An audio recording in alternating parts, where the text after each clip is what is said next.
Assalamualaikum warahmatullahi wabarakatuh.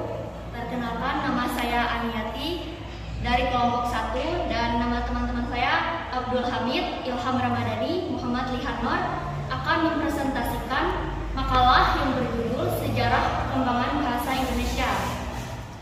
Latar belakang masalah: setelah kemerdekaan, bahasa Indonesia ditetapkan sebagai bahasa nasional. Bahasa Indonesia dahulu dikenal dengan bahasa Melayu yang merupakan bahasa penghubung antar etnis yang mendiami Kepulauan Nusantara. Selain menjadi bahasa penghubung antara suku-suku, bahasa Melayu juga menjadi bahasa transaksi perdagangan internasional di kawasan Kepulauan Nusantara yang digunakan oleh berbagai suku bangsa Indonesia dengan para pedagang asing.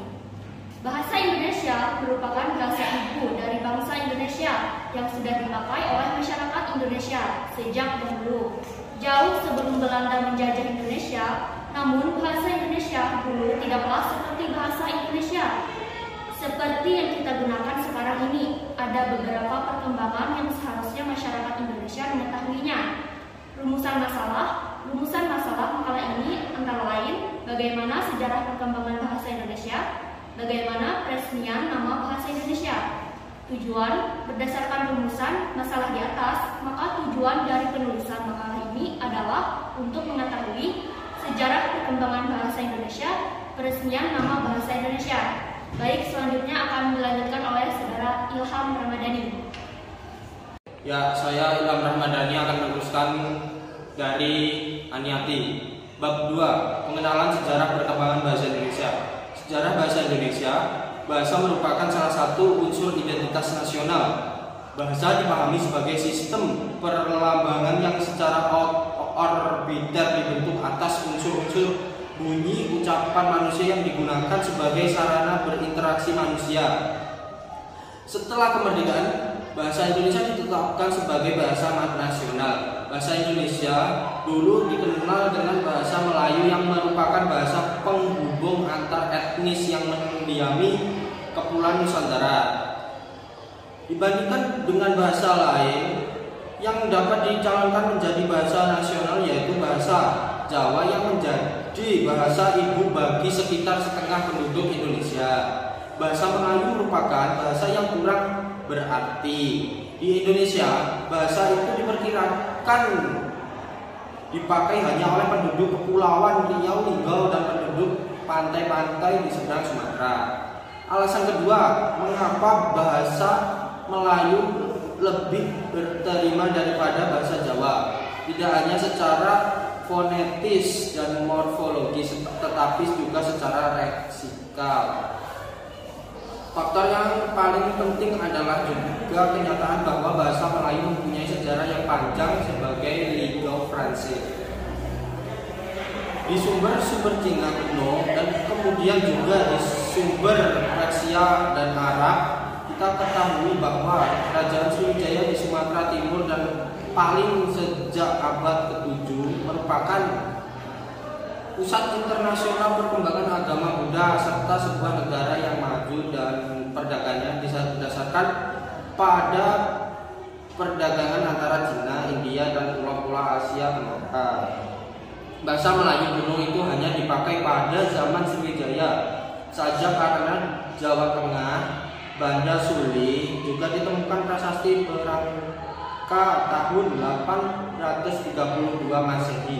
Dan di Bogor ditemukan prasasti Berangka tahun 942 Masehi yang juga menggunakan bahasa Melayu kuno. Pada zaman Sriwijaya, bahasa Melayu dipakai sebagai bahasa kebudayaan, yaitu bahasa buku pelajaran agama Buddha. Pada tahun 1928, bahasa Melayu mengalami perkembangan yang luar biasa. Pada tahun tersebut, para tokoh pemuda dan dari berbagai latar belakang suku dan kebudayaan menetapkan bahasa Indonesia sebagai bahasa persatuan Indonesia. Bahasa Indonesia berasal dari bahasa Melayu sebagai bahasa Austronesia yang digunakan sebagai lingua franca, bahasa pergaulan di Nusantara kemungkinan sejak abad-abad awal pengenalan modern. Bentuk yang lebih resmi disebut Melayu Tinggi yang pada masa lalu digunakan oleh kalangan keluarga kerajaan di Sumatera, Jawa, dan Semenanjung Malaya. Perintah koloni Belanda melihat kelenturan Melayu pasar dapat mengancam keberadaan bahasa dan budaya.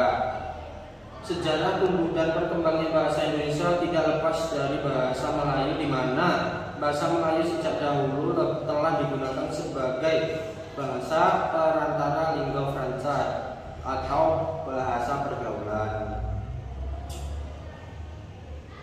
Bahasa Melayu, dan pada saat itu bahasa Melayu telah berfungsi sebagai bahasa kebudayaan, yaitu bahasa buku-buku yang berisi aturan-aturan hidup dan sastra.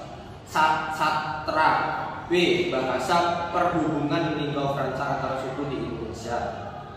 Bahasa perdagangan baik suku yang ada di Indonesia maupun perdagangan yang berasal dari luar Indonesia. Do. Bahasa resmi kerajaan. Jadi jelaslah bahwa bahasa Indonesia bersumbernya adalah sama. 2. Peresmian nama bahasa Indonesia. Bahasa Indonesia secara resmi diakui sebagai bahasa nasional pada saat Sumpah Pemuda tanggal 20 Oktober 1928. Penggunaan bahasa Melayu sebagai bahasa nasional merupakan usulan dari Muhammad Yamin, seorang politikus, sastrawan, dan ahli sejarah. Dalam pidatonya pada Kongres Nasional Indonesia dan Kongres Nasional kedua di Jakarta, Yamin mengatakan bahwa jika mengacu pada masa depan bahasa-bahasa yang ada di Indonesia dan kesusastraannya, hanya ada 2 bahasa yang bisa diharapkan menjadi bahasa persatuan, yaitu bahasa Jawa dan bahasa Melayu. Tapi dari 2 bahasa itu, bahasa Melayulah yang lambat laun akan menjadi bahasa pergaulan atau bahasa persatuan. Secara sosiologis, kita bisa mengatakan bahwa bahasa Indonesia resmi diakui pada Sumpah Pemuda tanggal 28 Oktober 1928.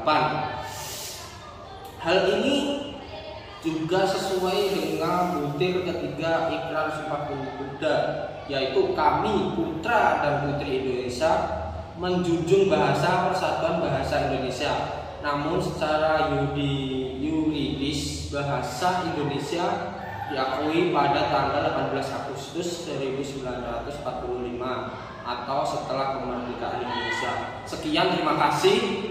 Ini presentasi dari saya dan akan dilanjutkan dengan teman saya. Terima kasih. Ya, di sini saya akan melanjutkan bab 3, yaitu penutup. Kesimpulan. Kesimpulan. Bahasa Indonesia adalah bahasa resmi Republik Indonesia sebagaimana disebutkan dalam Undang-Undang Dasar Republik Indonesia 1945. Pasal 36 yang berbunyi, bahasa negara ialah bahasa Indonesia. Sejarah bahasa Indonesia telah tumbuh dan berkembang sejak sekitar abad ke-7 dari bahasa Melayu yang sejak zaman dahulu sudah dipergunakan sebagai bahasa perhubungan, lingua franca, bukan hanya di Kepulauan Nusantara, melainkan juga hampir di seluruh Asia Tenggara. Awal penciptaan bahasa Indonesia sebagai jati diri bangsa bermula dari Sumpah Pemuda pada tanggal 28 Oktober 1928. Direncanakanlah penggunaan bahasa Indonesia sebagai bahasa untuk negara Indonesia pasca kemerdekaan. Secara yuridis baru tanggal 18 Agustus 1945. Bahasa Indonesia secara resmi diakui keberadaannya dan ditetapkan dalam Undang-Undang Dasar 1945 Pasal 36. Selain itu, bahasa Indonesia memiliki 2 kedudukan, yaitu sebagai bahasa negara dan bahasa nasional. B. Saran. Sebagaimana yang kita ketahui, bahasa Indonesia sumbernya adalah bahasa Melayu. Sebagai bahasa yang besar, selayaknya kita menghargai nilai-nilai sejarah tersebut dengan tetap menghormati bahasa Melayu. Di samping itu, alangkah baiknya apabila kita menggunakan bahasa Indonesia secara baik dan benar. Sekian presentasi dari kami. Kalau ada salah, mohon dimaafkan. Wabillahi taufiq wal hidayah. Wassalamualaikum warahmatullahi wabarakatuh.